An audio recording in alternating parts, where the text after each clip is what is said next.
कब बाबर आया था, कब उसने मंदिर तोड़ा और मंदिर तोड़कर मस्जिद बना दी, और फिर हमको 75 साल अपने भगवान की ज़मीन को लेने के लिए लड़ना पड़ा जी जो भारत तेरे टुकड़े होंगे ईसा अल्लाह के नारे लगाएगा, जी जेएनयू में पढ़ रहा है, सरकार के टैक्स पे पढ़ रहे हैं, जी और फिर भारत तेरे टुकड़े होंगे ईसा अल्लाह, हमें चाहिए आज़ादी। अरे 47 में आज़ादी मिल तो गई भैया, अब किससे आज़ादी चाहिए?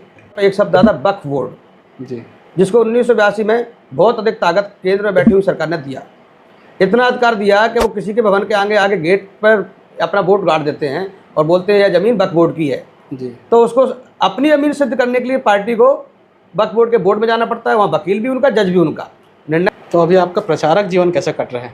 जी, ये एकदम यानी कि कहीं ना कहीं व्यक्तियों को चुभेगा और लगेगा कि कांग्रेस वाले हैं या और अन्य पार्टी है, इन लोग मांगे तो क्या इनको भी दिया जाएगा? बिल्कुल, क्योंकि जहाँ इस्लामिक शक्तियाँ रहती हैं या विधर्मी शक्तियाँ रहती हैं, वहाँ वह लव जिहाद को अंजाम देने के लिए एक मिशन के तहत काम करती हैं।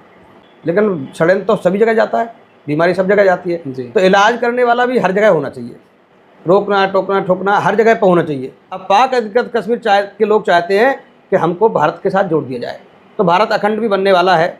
जहाँ हुए बलिदान मुखर्जी वो कश्मीर हमारा है, तो लोग पूछे कैसे तुम्हारा भैया? वहाँ 2 विधान 2 निशान 2 प्रधान है, वहाँ तिरंगा झंडा फहराना मुश्किल है। जो संघ की कल्पना है, परम वन्य तुमित स्वराष्ट्रम, भारत माता की जय। जय श्री राम।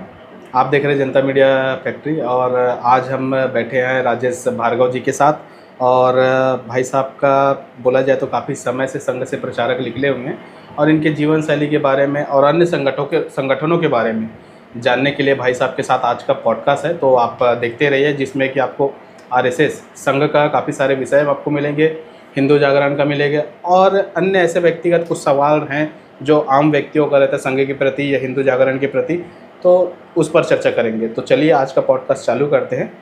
भैया जय श्री राम। जय श्री राम भैया। कैसे हैं आप? अच्छे हैं, सब कुशल मंगल? सब आनंद। ऐसा है भाई साहब कि हम लोग कभी भी किसी विषय में चर्चा करते हैं तो पहले व्यक्तिगत जानकारी प्राप्त करते हैं। तो आप अभी जैसे कि अभी तक जो स्थान पे हैं, तो कैसा रहा आपका सफ़र, ये थोड़ा से हमको बताएं। आपका दिनचर्या का या जीवन का स्टार्टिंग कैसे, आप कहाँ से प्रारंभ किए, कौन से क्षेत्र से हैं आप, और संघ दृष्टि में कैसे हैं, तो थोड़ा से बढ़िया होता। मैं बेसिकली चंबल से हूँ जी। चंबल मध्य प्रदेश में आता है जी। वीर भूमि कहते हैं उसको। चंबल के बारे में ऐसा कहते हैं कि सबसे अधिक फौजी अगर कहीं हैं तो चंबल में हैं। राम प्रसाद बिस्मिल और चंद्रशेखर आज़ाद और तात्या टोपी की धरती है वो।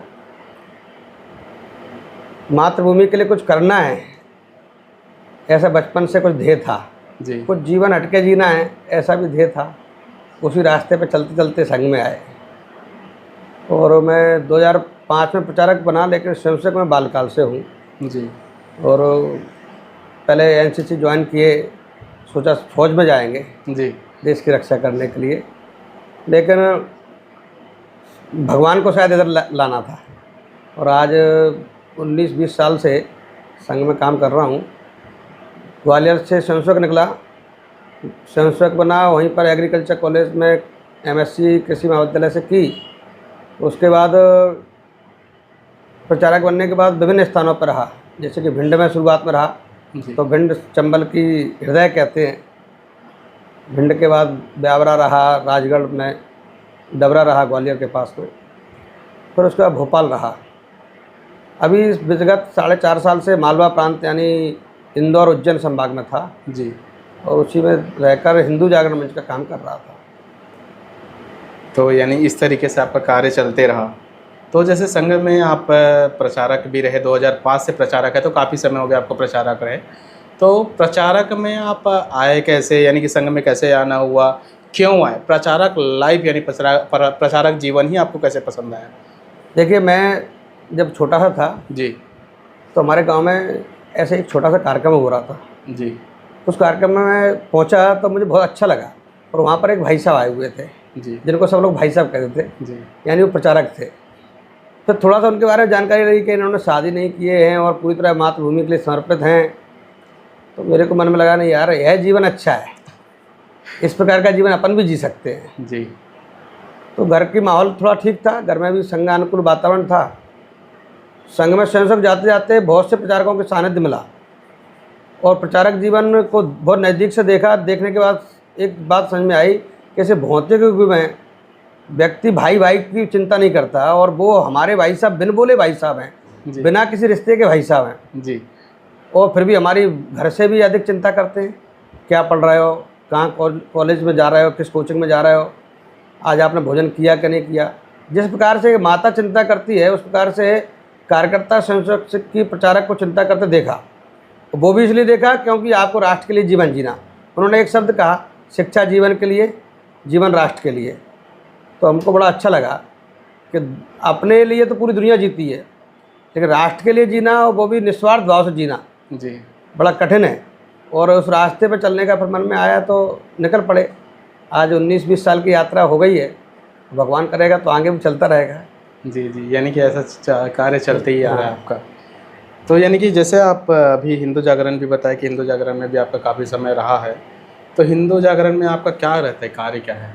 देखिए, हिंदू जागरण मंच बेसिकली राष्ट्रीय स्वयंसेवक संघ का संगठन है, जी और इसकी स्थापना 1982 में हुई। उस समय का माहौल कुछ देश में इस प्रकार का था कि देश में हिंदू कहना अपने आप को लोग अपमानित महसूस करते थे। जी परंतु डॉक्टर हेडगेवार जी ने जब संघ की स्थापना की, वो विषम उससे भीषण परिस्थितियाँ उस समय थीं।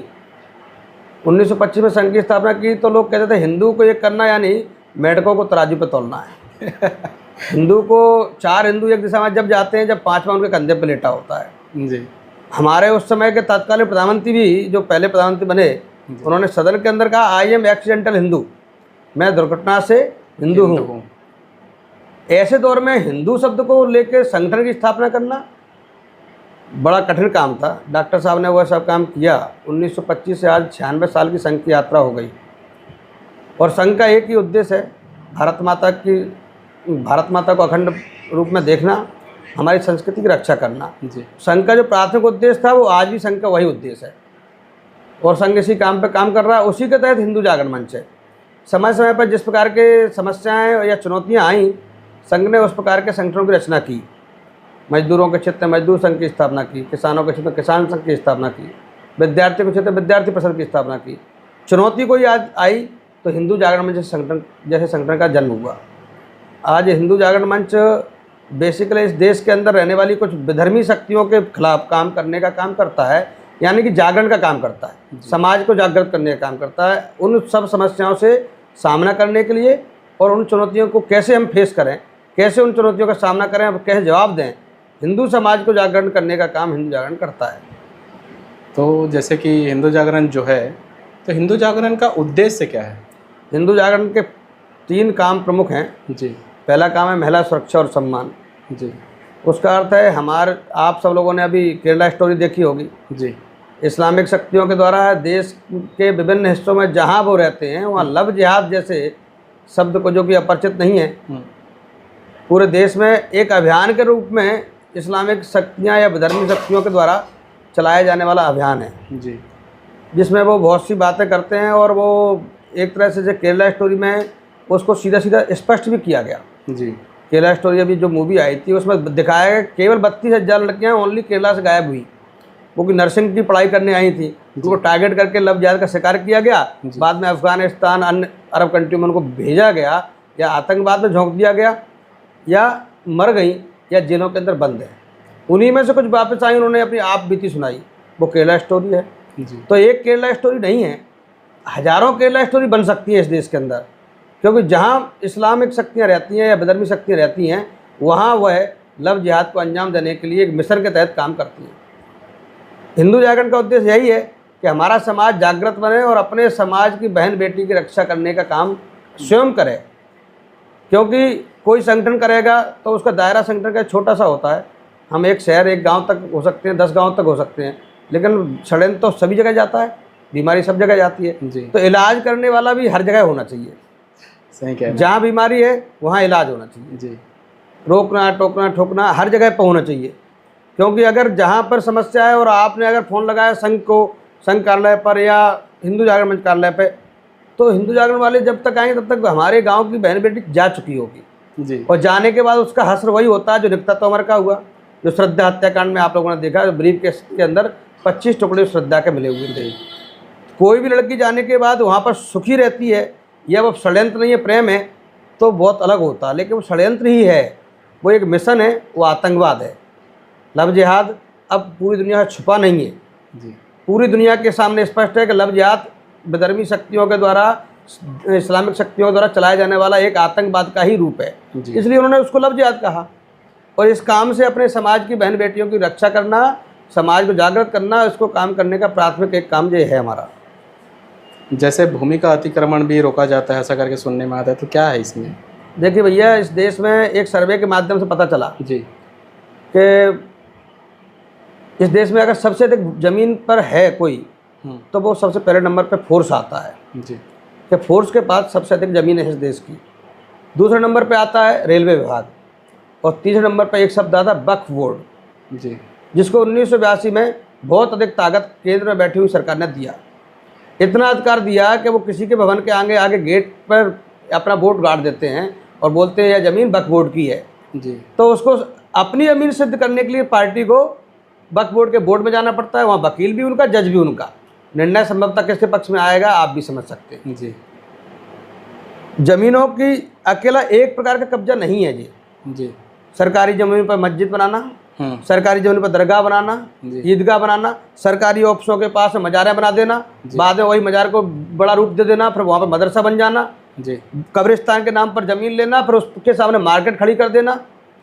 ऐसा देश के बहुत बड़े भूभाग पर इस विधर्मी शक्ति ने कब्जा किया है, जिसको मुक्त कराने का कर्तव्य हर भारतीय का है। हम केवल उसको, समाज को जागृत करने का काम करते हैं कि भैया इस प्रकार के षड्यंत्र चल रहे हैं, आपके गांव में इस प्रकार का षड्यंत्र अगर है तो इसका आप कागज़ निकालिए, प्रतिक्रिया कीजिए और विरोध कीजिए, और समाज कोर्ट में जाकर केस लड़िए। इसका जीता जागता उदाहरण, हम केस लड़ने की अगर बात करें तो राम मंदिर का केस हमने विधर्मी शक्तियों से लड़ा है। जी कब बाबर आया था, कब उसने मंदिर तोड़ा और मंदिर तोड़कर मस्जिद बना दी, और फिर हमको 75 साल अपने भगवान की ज़मीन को लेने के लिए लड़ना पड़ा। जी अपने ही देश में अपने भगवान की ज़मीन को लेने के लिए हमको केस लड़ना पड़ा कोर्ट के अंदर। जी 75 साल तक जब तक केस चला तब तक भगवान राम तंबू के अंदर बैठे हुए थे। जी वहाँ पे बल्ब भी चेंज करना पड़ता था, कोर्ट की अनुमति लेके चेंज करना पड़ता था। ऐसे नाना प्रकार के षड्यंत्र पूरे देश के अंदर उन्होंने किए हैं। अकेले राम मंदिर का व्यवसाय नहीं है, ज्ञान वापी, मथुरा, ऐसे बहुत से स्थान हैं जहाँ पर वो इस प्रकार के काम में लगे हुए हैं। जी जी कुल मिला के यही है कि इस सब को रोकना, आगे कोई कब्जा ज़मीनों पर ना हो, कोई पुराना कब्जा है तो उसको निकालना, और नया कब्जा अब इस देश में कहीं पर इस प्रकार की शक्तियों के द्वारा नहीं होना चाहिए। इसके लिए समाज को जागृत करना। जी तो जैसे कि भाई साहब संघ में आप थे, तो संघ जीवन में कई लोग बोलते हैं कि संघ यानी कि विरोधी है मुस्लिमों की, ऐसे कई बयानबाजी आते हैं कई पार्टियों का, तो इस पर क्या है आपका?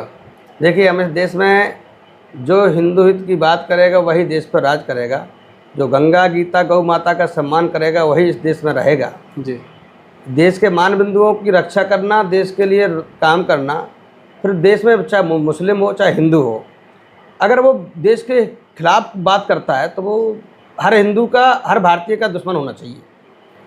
संघ का ही नहीं, सभी का दुश्मन होना चाहिए, क्योंकि देश पहले है ना जी उसके बाद धर्म मान के चलिए। जी लेकिन देश ही नहीं रहेगा तो और कैसे रहेगा? आज देश के अंदर रहने वाले कुछ शक्तियाँ ऐसी हैं जो इस देश में रहते हैं, इस देश का अन्न जल सबका उपयोग करते हैं, धरती का उपयोग करते हैं, लेकिन वो आस्था उनकी चाइना या पाकिस्तान के प्रति है। तो ऐसी शक्तियों का विरोध नहीं होना चाहिए क्या? होना चाहिए ऐसे, क्योंकि कई जगह हमने भी ये भारतवर्ष में कई बार टीवी में देखे और कई जगह हुआ है, ये रायपुर में भी हुआ है, छत्तीसगढ़ में भी हुआ है, यानी कि पाकिस्तान जीतता है यहाँ झंडा फहराया जाता है। अभी हाल ही में कुछ मैच वगैरह हुआ, पाकिस्तान जीता जिसमें कि छत्तीसगढ़ में कई जगह फटाके फोड़े, तो ये तो है ही गलत। तो कुल मिला के ऐसी ही शक्तियों को, चाहे वो हिंदू हो चाहे मुस्लिम हो, हम मुस्लिमों का विरोधी नहीं है जी। हम मुस्लिमों से केवल इतना ही आग्रह करना चाहते हैं कि वो राष्ट्र को राष्ट्र माने, जी इस राष्ट्र के महापुरुषों को महापुरुष माने। अगर वो आतताई औरंगजेब को अपने महापुरुष मानते हैं या ओसामा बिन लादेन को अपना महापुरुष मानते हैं, जी तो ऐसे मुस्लिमों का विरोध तो होना चाहिए। अब वो अब्दुल कलाम को अपना महापुरुष क्यों नहीं मान सकते? वो अशफाक उल्लाह खां को अपना आदर्श महापुरुष क्यों नहीं मान सकते? लेकिन उनका आदर्श महापुरुष दाऊद इब्राहिम अगर होगा और ओसामा बिन लादेन होगा तो ऐसे मुस्लिम का विरोध तो होना चाहिए, चाहे वो मुस्लिम हो चाहे हिंदू हो। अकेले मुस्लिम का विरोधी नहीं है जी। ना संघ है ना हम है, कोई भी नहीं है। और संघ अगर मुस्लिमों का विरोधी होता तो अब्दुल कलाम को राष्ट्रपति बनाने वाले संघ समर्थित सरकार ही थी। सही कहना है, यानी कि इस तरीके से इनका चलते ही रहता है प्रोपोगंडा कुछ ना कुछ। अकेला देखिए उनका ही नहीं है, जी। इस देश के अंदर एक टुकड़े टुकड़े गैंग है। सही कहना है। जो कि उसमें हिंदू भी शामिल हैं, मुस्लिम भी शामिल हैं। आप तो छत्तीसगढ़ में बैठे हैं अपन लोग, जी। नक्सल होता है, हाँ। नक्सल को पैदा करने वाले नक्सल नहीं हैं, यानी कि जो लोग उसमें खड़े हुए हैं वो लोग नहीं हैं। उसके पीछे अर्बन नक्सल है जी। शहरी नक्सल है। जी। उनमें कुछ ऐसे तथाकथित लोग हैं जो अपने आप को कलाकार बोलते होंगे, साहित्यकार बोलते होंगे, उनकी छवि आपको बड़ी अच्छी लगेगी, लेकिन वो देश में जब कोई बात देश हित की होती है तो वो अपने आप पुरस्कार वापस करने लग जाते हैं, देश उनको असुरक्षित लगने लग जाता है। तो इसमें अपन मुस्लिम को अकेला क्यों माने जी। इसमें धर्म को न मानते हुए इसमें वो सभी लोग हैं जो देश को तोड़ना चाहते हैं, हम उन सब का विरोध करते हैं जी। ऐसे टुकड़े टुकड़े गैंग के जितने भी लोग हैं उन सब का हिंदू जागरण भी विरोध करता है, संघ भी विरोध करता है, सभी को, और हर भारतीय को विरोध करना चाहिए, मेरा ऐसा मानना है। क्योंकि अकेला संघ से जोड़ कर ना चलिए, एक आम भारतीय नागरिक होने के नाते भी मैं मान सकता हूँ कि अगर ऐसा कोई व्यक्ति आपके सामने भी आएगा जो भारत माता को भारत माता नहीं कहता, जो भारत तेरे टुकड़े होंगे ईसा अल्लाह के नारे लगाएगा, जेएनयू में पढ़ रहा है, सरकार के टैक्स पे पढ़ रहे हैं, और फिर भी भारत तेरे टुकड़े होंगे ईसा अल्लाह, हमें चाहिए आज़ादी। अरे 47 में आज़ादी मिल तो गई भैया, अब किससे आज़ादी चाहिए? तो कुल मिला के ऐसी दुष्कृत मानसिकता के लोगों के खिलाफ तो समाज को खड़ा होना चाहिए। वही काम हम लोग कर रहे हैं समाज को जागृत करने का। इस प्रकार के लोगों को पहचानो और उनका विरोध करो, उनको एक्सपोज करो कि भैया ये हैं कौन लोग जो खा रहे हैं इस देश का और गा कहीं और का गाना रहे हैं। इसलिए ऐसे लोगों को एक्सपोज करने का काम सबको करना चाहिए, हम भी करते हैं। इतने सारे संगठन होने के बावजूद भी, हिंदू संगठन जैसे आपका है, काफ़ी सारे संगठन हैं, और इसके बावजूद भी हिंदू संगठन यानी हिंदू व्यक्ति सोया हुआ क्यों है? क्या लगता है कारण कि हिंदू सोए हुए हैं? देखिए एक चीज़ बताएं आपको जी, मानव प्रवृत्ति भी होती है जी। इस देश में राणा प्रताप, शिवाजी, रामकृष्ण भी हुए, जी जी। और सदियों से आप लोगों ने भी पढ़ा होगा कि कोई ना कोई इस देश में आता रहा और राज करता रहा, कुछ साल तक राज करता चले जाते थे। हमारे समाज की मूल प्रवृत्ति है भूल जाना। वो कुछ समय तक, जैसे भारत पाकिस्तान का मैच होगा तो खूब राष्ट्रभक्ति प्रकट होगी, उस समय बहुत जोश भी आएगा। कोई घटना हुई, पुलवामा जैसी घटना हुई तो बहुत पूरा जन रोया, सबको बड़ा बुरा लगा, लेकिन कुछ दिनों बाद भूल जाते हैं, फिर कुछ दिनों बाद अपने अपने काम में लग जाते हैं। तो हिंदू समाज की जो भूलने की प्रवृत्ति है इस कारण से। दूसरी बात, हिंदू समाज के अंदर एक जो व्यक्तिगत जातिगत कुछ भेद आए जो कि हमारे यहाँ पीढ़ीगत नहीं थे, लोगों ने डाले गए, फूट डालो शासन करो की नीति के तहत।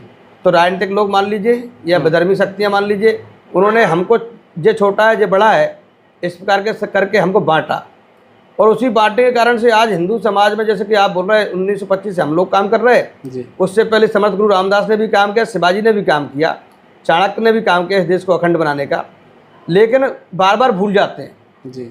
तो जब भूलते हैं तो जगाने का काम भी चलता रहता है साथ साथ में। लेकिन ऐसा मान के चले कि एकदम पूरा का समाज समझ जाएगा, थोड़ा कठिन है, समझेगा जरूर, लेकिन एक दिन ऐसा आएगा कि पूरा हिंदू समाज मानेगा कि नहीं, अपना जो देश सनातन देश है, इस देश की रक्षा करना हम सबका कर्तव्य है। होगा, वो भी समय लगेगा, लेकिन समय लगेगा, क्योंकि कहीं ना क्योंकि बीमारी पुरानी है। बीमारी जब पुरानी होती तो इलाज भी थोड़ा लंबा चलता है, क्योंकि इस देश में 47 में भारत देश आज़ाद हुआ, अंग्रेज लोग आए, 3.5 साल तक उनने राज किया, उससे पहले मुगल आए, उनने राज किया, उससे पहले भी कोई और आए थे, पुर्तगीज आए, फिर उससे पहले डच आए, हूण आए, कुषाण आए, बहुत लोग आए। कुल मिला के जो देश ऐसा देश है इसमें कोई ना कोई आता रहा और आता रहा, और सबसे पहले उसने टारगेट क्या किया? हिंदू समाज की एकता को टारगेट किया, हिंदू समाज की संस्कृति को टारगेट किया, और संस्कृति को टारगेट करने के पीछे भी उनका उद्देश्य यही था कि अगर इनकी संस्कृति जीवित रहेगी तो इनको कभी गुलाम नहीं रखा जा सकता। और हमारी संस्कृति ही है कि हम बार बार उठ के खड़े हो जाते हैं, इसलिए रोम मिस्र यूनान मिट गए, जहाँ से कुछ बात है कि हस्ती मिटती नहीं हमारी। उसका मूल कारण यही है कि हमारे जो संस्कृति है, हिंदू सनातन संस्कृति, वो इतनी दमदार है, वो रामायण गीता, वो पाठ, वो वेद मंत्र, वो सब उनके माध्यम से हम दोबारा जाग के खड़े हो जाते हैं। तो अगर थोड़ा बहुत डिस्टर्ब भी होता है तो उसको संभालने के लिए हमारे वेद ग्रंथ भी हैं, हमारे संत महापुरुष भी हैं, उन्होंने समय समय पर समाज को संभालने का काम किया। उसी कालखंड में हमारे डॉक्टर साहब हुए, उनको भी हम संत महापुरुष मानते हैं, उन्होंने भी एक महापुरुष का ही काम किया, क्योंकि उस कालखंड में ऋषि मुनि करते थे, समर्थ गुरु रामदास करते थे, चाणक्य करते थे, इस युग में डॉक्टर साहब ने वो काम किया। डॉक्टर साहब ने उस परंपरा, ऋषि परंपरा को आगे बढ़ाया है, कोई नया काम नहीं किया है, क्योंकि हम तो सनातन काल से यही काम करते आ रहे हैं। समाज बार बार भूलता है, समाज को बार बार याद दिलाया जाता है। वही काम में संघ लगा हुआ है, उसी काम में हिंदू जागरण मंच लगा हुआ है। जी जी। तो अभी आपका प्रचारक जीवन कैसे कट रहा है? बहुत अच्छा लगता है, जी निस्वार्थ भाव से समाज के लिए काम करना। और निस्वार्थ भाव भी मत मानिए, भारत माता अगर हमारी है, हम भारत माता को अपना मानते हैं, जी तो मेरी मातृभूमि सुरक्षित रहे। मैं देवी देवताओं को सब पूजते हैं। स्वामी विवेकानंद जी ने कहा कि 50 साल तक अपने देवी देवताओं को भूल जाइए, केवल एक ही देवता होना चाहिए, वो राष्ट्र पुरुष होना चाहिए, राष्ट्र माता होना चाहिए। तो राष्ट्र माता मानकर हम भारत माता को सब मान लिए, वही हमारी माता है, वही पिता है, वही हमारे दुर्गा माता है, वही सब कुछ है, ऐसा मान के काम कर रहे हैं तो बड़ा आनंद आता है। आनंद आता है, और इसलिए आनंद आता है कि समाज का प्रेम भी मिलता है। जी। तो हमारे यहाँ एक गीत है, क्या बोलते हैं वो, उसमें बोलते हैं, हास मिले या त्रास मिले, चाहे विश्वास मिले या फांस मिले, बढ़ते ही जाना काम है। तो बढ़ते जा रहे हैं, उस काम में लगे हुए हैं, बस इतना ही है। जी जी जी। तो निरंतर आपका कार्य जारी है। जी। पॉलिटिकल विषयों में आपसे चर्चा करूंगा, जैसे कि कई लोग संघ को और बीजेपी को दोनों को आपस में जोड़ देते हैं और बोलते हैं कि दोनों एक दूसरे का कहीं ना कहीं सानिध्य है करके। तो ये क्या है सही मायने में देखा जाए तो? देखिए, इस बात को मैं छुपाना तो बिल्कुल नहीं चाहता। जी संघ के जिस प्रकार से काम चलते हैं, मैंने आपको बताया कि नाना प्रकार के संगठन संघ में काम करते हैं। जी संघ का ही अनुषंगिक संगठन भारतीय जनता पार्टी है। जी और भारतीय जनता पार्टी यानी राजनीति में भी अपने विचार के लोग होना चाहिए। जी इसलिए भारतीय जनता पार्टी की स्थापना श्यामा प्रसाद मुखर्जी और दीनदयाल उपाध्याय जी ने की। जी और उस समय संघ से कुछ प्रचारक मांगे गए, जी संघ से मांगे गए तो संघ ने दिए। जी लेकिन संघ और भाजपा एक नहीं है। जी भारतीय जनता पार्टी का उद्देश्य राजनीति करना है, संघ का उद्देश्य राष्ट्र की रक्षा और संस्कृति की रक्षा करना है। जी अब राष्ट्र और समाज की रक्षा करने के राजनीतिक लोग भी होना चाहिए सदन के अंदर, जी क्योंकि संघ पर बार बार प्रतिबंध लगाए गए। प्रतिबंध लगाए ही इसलिए पाए क्योंकि हमारे लोग सदन में नहीं थे, हमारी बात रखने वाले लोग नहीं थे। तो सदन में हमारी भी बात रखने वाले, हमारे विचार के व्यक्ति भी समाज सदन के अंदर हों। जी इसलिए भारतीय जनता पार्टी से हमारा केवल इतना ही रिश्ता है। भारतीय जनता पार्टी को संघ चलाता है ऐसा ही बिल्कुल नहीं है। संघ से वो समय समय पर कार्यकर्ता मांगते हैं, उनको आवश्यकता होती है। अब लोग प्रश्न तो ये भी करते हैं कि संघ भाजपा को ही क्यों देता है, और लोग मांगे तो हम उनको भी देंगे ना, जी लेकिन वो लोग मांगते नहीं हैं। जी। ये एकदम यानी कि कहीं ना कहीं व्यक्तियों को चुभेगा और लगेगा कि कांग्रेस वाले हैं या और अन्य पार्टी है, इन लोग मांगेंगे तो क्या इनको भी दिया जाएगा? बिल्कुल दिया जाएगा। संघ के प्रचारक यानी इसमें भी अगर आ वो जाएंगे। मांगेंगे और फिर उस प्रचारक की वो बात को वहाँ पर स्वीकार करेंगे, जी भैया हमको रामकृष्ण की बात करना है, जी हमको काशी मथुरा की मुक्ति की बात करना है, जी तो अगर उनके अंदर हिम्मत हो उन मुद्दों पे, अब उनको तुष्टीकरण करना है, उनको मुस्लिमों को खुश करना है, जी तो वो शायद हमको नहीं स्वीकार कर पाएंगे। केवल इतना ही तालमेल गड़बड़ होता है, बाकी अगर वो मांगेंगे जी बिल्कुल देंगे। उनके अंदर स्वीकार करने की हिम्मत तो होना चाहिए, उस विचार को स्वीकार करने की। प्रचारक कोई व्यक्ति नहीं है, प्रचारक विचार है। जी विचार को स्वीकार करने की हिम्मत तो होनी चाहिए। उनके ही क्या करता है, क्या बोलते हैं, राम मंदिर के दर्शन करने चले गए तो उन्हें पार्टी से निकाल दिया। जी। अभी राधिका खेड़ा जी जैसे हाँ। का मुद्दा है ये बहुत से मुद्दे हैं यहाँ, आपके छत्तीसगढ़ का ही है वो। जी वो संवाददाता थी उनकी प्रदेश लेवल की, वो दर्शन करने चली गई तो उसके साथ बदतमीजी की, उसको उपेक्षित किया गया, उसको पार्टी से निकाल दिया गया। एक नेशनल लीडर, एक और था राजस्थान का नेशनल लीडर था वो, जी उसको भी पार्टी से निकाल दिया। तो कुल मिला के उनके अंदर, उनको रामकृष्ण से बुराई है, उनको सनातन डेंगू मलेरिया के समान लगता है। तो विचार का तालमेल कैसे बन सकता है? उनको अपनी आदत सुधारना पड़ेगी। अगर उनको हम लोग चाहिए या संघ के प्रचारक लोग चाहिए तो अपना मन बड़ा करना पड़ेगा, उनको राष्ट्र की और धर्म के मुद्दे पर चलना पड़ेगा। जी। और आज उनके पतन का मूल कारण भी अगर कुछ है तो वो इस देश के आत्मा से भटके। इस देश की आत्मा सनातन संस्कृति है। जी। उन्होंने इस देश की सनातन संस्कृति को डेंगू मलेरिया कहा तो समाज ने उनको दुत्कार दिया, उसका ही मूल कारण है।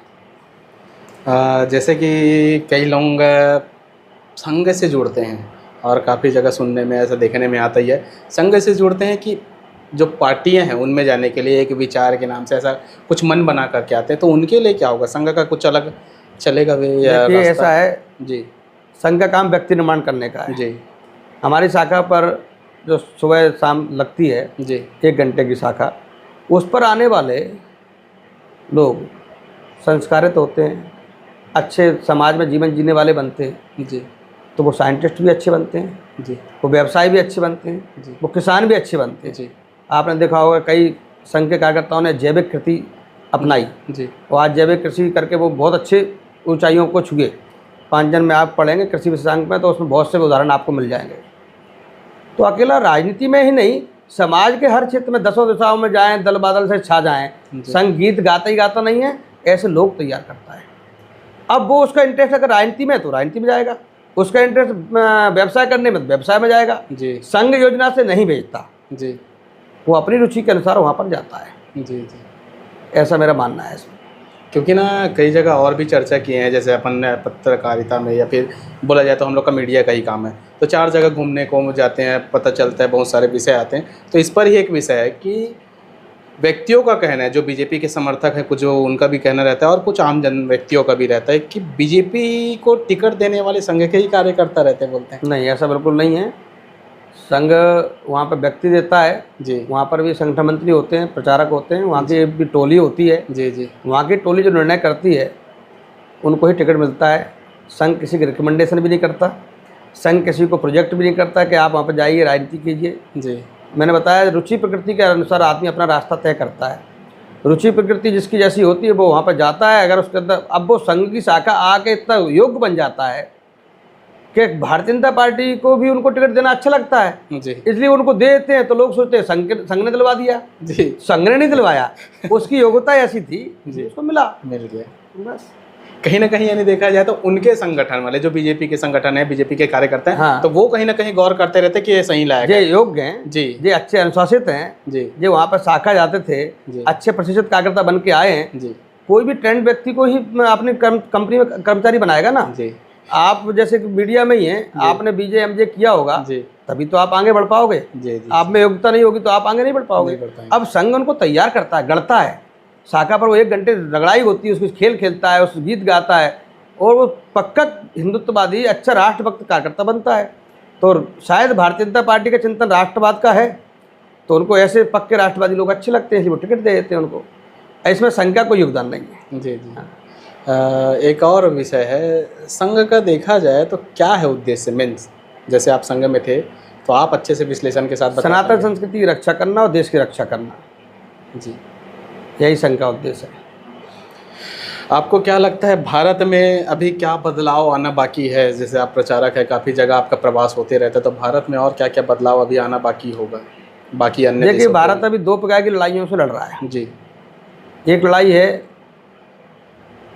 जो मैंने बोला टुकड़े टुकड़े गैंग वाली। जी देश के अंदर ऐसा नहीं है, राष्ट्रवाद तो एक तरफ जागा है, जी धर्म के प्रति भी लोगों की श्रद्धा भक्ति बड़ी है, लेकिन थोड़ा सा मॉडर्नाइज का जो दिखावा है उसके प्रति भी हमारा युवा भाग रहा है। इंस्टाग्राम रील इसमें उलझा हुआ है।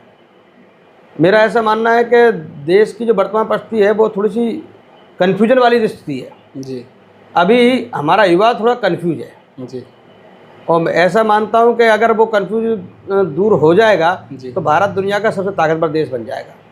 और वो दिन दूर नहीं है, भारत सबसे ताकतवर देश होगा। जी जैसे कि अपन सब कुछ देख रहे हैं, अबू धाबी के अंदर राम मंदिर बनना, हमारे देश के प्रधान का वहाँ पर जाकर उसका उद्घाटन करना, जी पूरी दुनिया के अंदर हमारे देश के प्रधान की धाक जमना, पूरी दुनिया के लोग उसको मानना, तो ये एक व्यक्ति का सम्मान नहीं है, ये राष्ट्र का सम्मान है, जी ये इस देश का सम्मान है।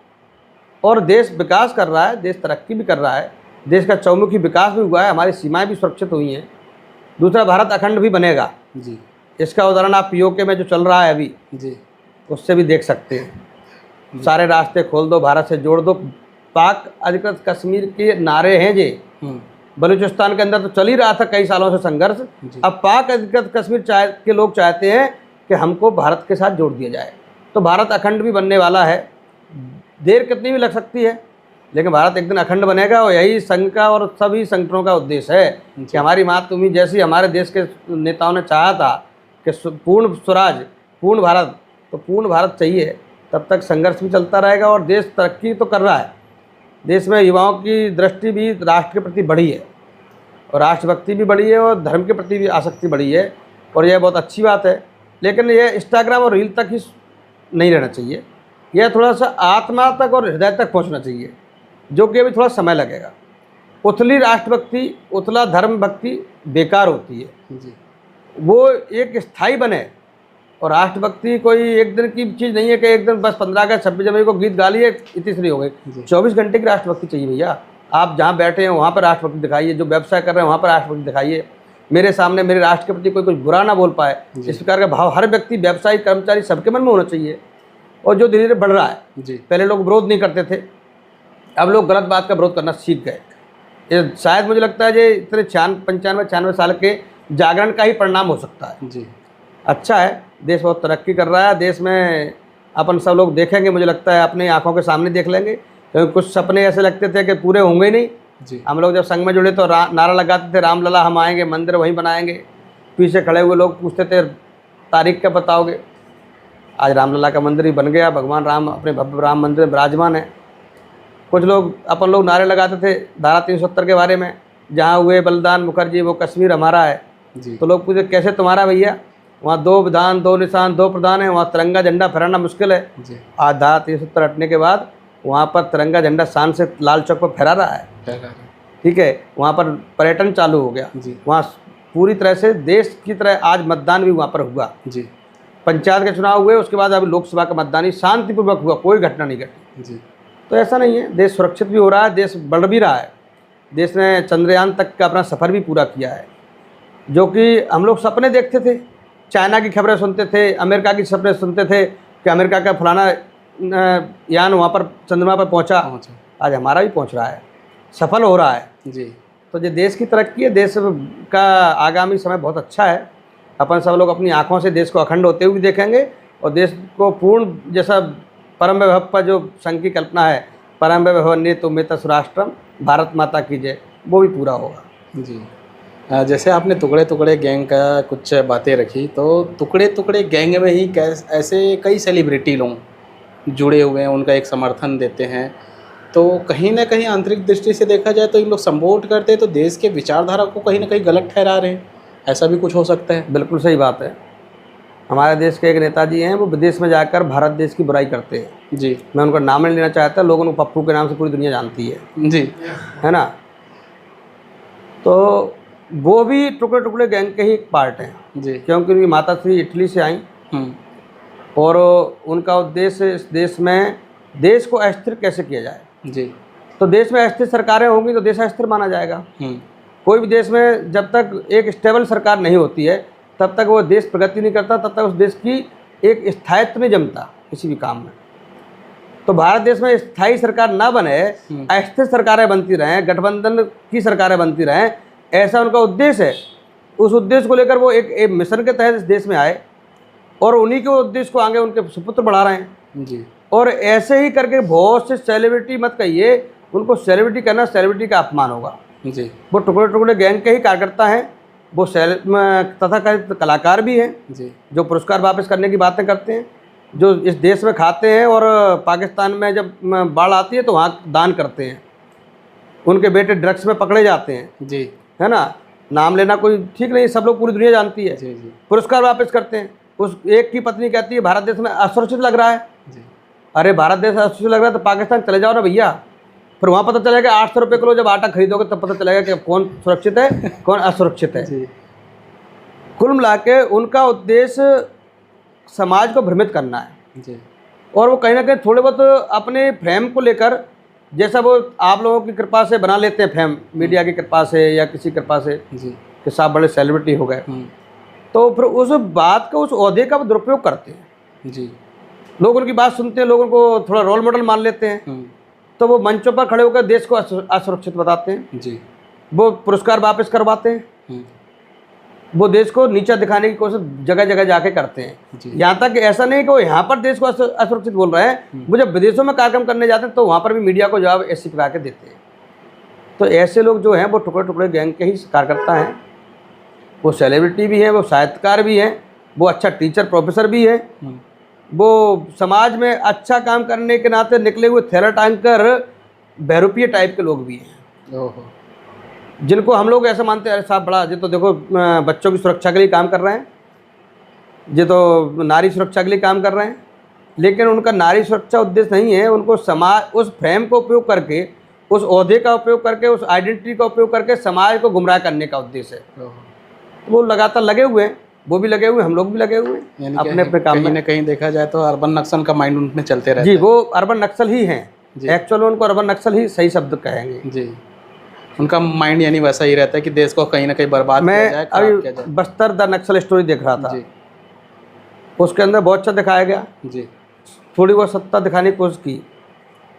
बस्तर द नक्सल स्टोरी के अंदर साफ दिखाया गया कि उनको चलाने वाले वो लोग हैं जो नक्सलवाद के दम पर धन अर्जित कर रहे हैं, जो नक्सलवाद को केवल धन अर्जन करने का एक माध्यम मात्र बना, यानी व्यवसाय बना लिया। जी उनको वनवासियों की समस्याओं से कोई मतलब नहीं है, जी उनको वनवासियों के हित से भी कोई मतलब नहीं है। उन्होंने अगर उनको वनवासियों के हित से कोई मतलब होता तो अगर नक्सलवाद वाले एरिया में सड़क बनेगी, अस्पताल बनेगा, तो वो उनके लिए लाभकारी होगा कि नुकसानदायक होगा? लाभकारी होगा। लेकिन वो सड़क बनने के विरोधी, हाँ वो अस्पताल बनने के विरोधी, वो स्कूल बनने के विरोधी। विरोधी। तो इसका मतलब वो अपने उद्देश्यों की पूर्ति करने के लिए उनको लगातार बंदूक पकड़ाए रहना चाहते हैं, जी क्योंकि उनको उनके माध्यम से धन कमाना है। वो धन कमाने के लिए उनको उपयोग कर रहे हैं, दुरुपयोग कर रहे हैं कुल मिला के, और एक समाज को गुमराह कर रहे हैं। जी जी इतना ही है। क्योंकि अभी मैं भी प्रवास में गया था बीच में कुछ एरियो में, तो बस्तर जैसे क्षेत्रों में देखा जाए तो उधर तो ऐसा है माहौल कि स्कूल बहुत कम है और रोड रास्ते उतने बनने ही नहीं देते। सुरक्षित। जी ठेकेदार आते हैं, ठेकेदार को मार देते हैं, जी और जैसे कि सौदा करते हैं, सड़क डालना जी। है तो हमको इतना परसेंटेज देना पड़ेगा, और सौदा करने वाले कौन है? वो छत्तीसगढ़ के नहीं है, जी वो तेलंगाना के हैं, वो आंध्र प्रदेश के हैं। वो उधर से आके नक्सलवाद की दुकान चला रहे हैं, ओहो। और उनको उनके आका कहाँ पर बैठे हुए हैं? जिन्होंने कभी जंगल देखा ही नहीं है। वो एसी रूम में बैठ के बढ़िया चुस्की लेते हुए बियर की और सिगरेट के छल्ले उड़ाते हुए बातें करते हैं। उनको नक्सलवाद, उनको बस्तर की चिंता हो रही है, जिनने कभी बस्तर देखा नहीं है, जी जो कभी बस्तर गए नहीं है, बस यहाँ बैठे बैठे फाइल बनाते हैं और फाइल उन एजेंटों को देते हैं। वो एजेंट भी पैसा कमा रहे हैं, उनको पैसा कमा के कमीशन के रूप में इनको दे रहे हैं। बहुत बड़ा सौदा होता है, एक तरह से डीलिंग होती है। वो डीलिंग के तहत सब कुछ बीमारी चल रही है। भगवान करेगा इससे भी धीरे धीरे करके छत्तीसगढ़ को मुक्ति मिलना चाहिए, और मिलेगी भी, क्योंकि छत्तीसगढ़ का विकास में अवरोध है जी। छत्तीसगढ़ जितना प्राकृतिक संपन्न प्रदेश जी दूसरा कोई हो नहीं सकता। यहाँ वन संपदा बहुत बड़ी है, यहाँ की लोक संस्कृति बहुत बड़ी है, यहाँ 36 प्रकार की भाजी, 90 प्रकार के चावल खाए जाते हैं। जी ऐसे प्रदेश को आज अगर पूरी दुनिया से काट के रखा तो उसका मेन कारण नक्सलवाद है, जी और नक्सलवाद के कारण से ही पूरा प्रदेश कटा हुआ है। इसलिए भगवान करे इस समस्या का जल्द से जल्द निजात मिले, और छत्तीसगढ़ भी अन्य प्रदेशों की तरह तरक्की करे, जी क्योंकि प्राकृतिक रूप से, खनिज संपदा के रूप से, लोक संस्कृति की दृष्टि से बहुत संपन्न प्रदेश है। मैं तो अभी भी इस प्रदेश में आया, मध्य प्रदेश का ये भाग था, जी मध्य प्रदेश से अलग होकर प्रदेश बना। उद्देश्य यही था, इस प्रदेश की प्रगति होना चाहिए, लेकिन जिस पैमाने पर प्रगति होना चाहिए थी उसमें बैरिगेट अगर कोई बाधा है तो वो नक्सलवाद है। इस नक्सलवाद को तो ख़त्म होना चाहिए। जी। तो आपका यानी कि साथ जो पॉडकास्ट हमने आज किया, तो कहीं ना कहीं सार हमको मिला, बहुत सारी चीज़ें आपसे जानने को मिला, और हमारे यूट्यूब के जो जनता मीडिया फैक्ट्री के काफ़ी दर्शक हैं उनको भी बहुत कुछ जानने को मिला। आपका यदि कुछ विषय लगे कि हमारे जो भारतीय हैं, जो भारत के जो हमको देख रहे हैं जनता मीडिया फैक्ट्री के माध्यम से, उन तक यदि कोई विषय यदि बोलना चाहे तो आप बिल्कुल बोल सकते हैं। मेरा बस इतना ही आग्रह है कि इस देश में राष्ट्रभक्ति, धर्म भक्ति क्षणिक नहीं, दीर्घकालिक होना चाहिए, स्थायी होना चाहिए। इस देश के राष्ट्र पुरुषों के प्रति सम्मान, मातृभूमि के प्रति प्रेम, और यह देश सनातन देश है, इसलिए जो चाहे किसी भी मत संप्रदाय को मानने वाले हों, कम से कम रामकृष्ण को अपने आदर्श महापुरुष तो मानना ही चाहिए उनको, जी। क्योंकि उनसे कुछ उनको अच्छा सीखने को मिलेगा। जी आदर्श उनको मानना चाहिए जिन्होंने कुछ हमारे अच्छा जीवन जी के दिखाया हो। जी। तो मैं रामायण जी पढ़ता हूँ, तो रामायण जी में राम जी जैसा चरित्र इस दुनिया में दूसरा कोई हुआ नहीं। जी। एक आदर्श पुत्र, आदर्श भाई, आदर्श पति, आदर्श राजा, ऐसा कोई हुआ नहीं। तो भैया ऐसे राजा से, ऐसे आदर्श पुत्र से सीखने में हमको बुराई क्या है? इसलिए हर व्यक्ति को, जो मत, कोई भी मत संप्रदाय को मानने वाले हो, सबको भगवान राम को या तो भगवान मान लीजिए, या कम से कम आदर्श महापुरुष तो मान ही लीजिए। भगवान कृष्ण को कम से कम अपने आदर्श महापुरुष तो मान ही लीजिए, क्योंकि उनको सीखने से, उनको पढ़ने से उसको जीवन जीने की कला आएगी, वो एक सही रास्ते पे जीवन जीना सीखेगा। इसलिए इतना ही मेरा कहना है, देश में इस प्रकार का वातावरण बने कि सब रामकृष्ण को अपने आदर्श माने और रामकृष्ण के रास्ते पर चलें, तो शायद यह देश बहुत ही जल्दी हिंदू राष्ट्र के रास्ते पर पड़ेगा। हिंदू राष्ट्र से तात्पर्य यह नहीं है कि और लोग सब इस देश से निकल जाएंगे, सभी इस देश में रहेंगे, लेकिन इस देश को देश मानकर, मातृभूमि को मातृभूमि मानकर रहें। इतना ही मेरा सभी से आग्रह है। आप लोग मिले, अच्छा लगा। जी जी। पॉडकास्ट पर आना मेरे लिए पहला अनुभव है, लेकिन अच्छा लगा आप लोगों से मिलकर। बहुत अच्छा है। आप लोगों को भी शुभकामनाएं, बहुत बहुत जी धन्यवाद। ऐसा लगता है कि आपके साथ काफ़ी सारे और विषय में चर्चा करनी चाहिए, लेकिन आपका भी समय कहीं ना कहीं बंधा हुआ रहता है, तो कभी और समय लेंगे। तो जनता मीडिया फैक्ट्री के जितने भी दर्शक देख रहे हैं यहाँ तक पहुँचें तो चैनल को सब्सक्राइब कर लीजिएगा, क्योंकि मेहनत काफ़ी लगती है और भाई साहब लोगों का समय भी थोड़ा कम मिलता है। तो यही विनती है और विषय को यहीं ख़त्म करते हैं। जय सिया राम। जय श्री राम।